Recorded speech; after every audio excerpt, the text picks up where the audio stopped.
May tinik siya dito sa taas. At saka yung isa puti. Ito hindi naman siya hito mga kabisaya.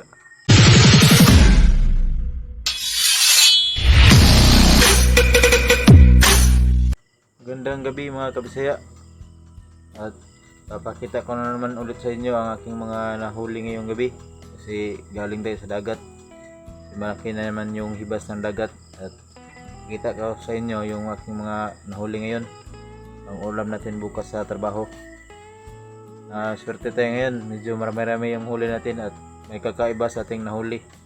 Papakita ko sa inyo mga kabisaya kasi hindi ko masyadong kabisado yung mga isda sa dagat pag nanulo. Kaya papakita ko sa inyo. Comment nyo na lang kung anong klaseng isda ito. Bali ito yung mga huli ko mga kabisaya. Ito meron tayong mga kasag palang tawag dito. Tapos ito yung mga isda na nahuli natin ngayon. Meron ulit tayong mga salmonitis at saka malalaki yung salmonitis natin na huli ngayon. Ito malalaki. Tapos ito may mga isda, ibang isda.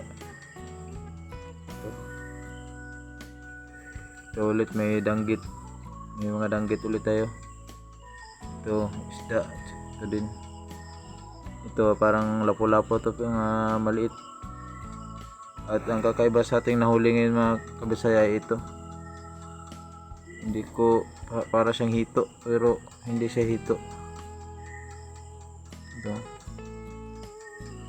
May tinik siya dito sa taas.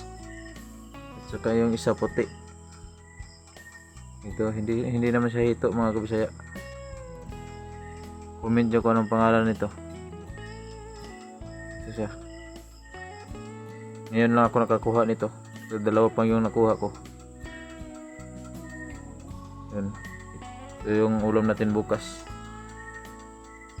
Kaya maraming salamat sa inyong lahat mga kabisaya. Suportahan nyo po ang aking vlog.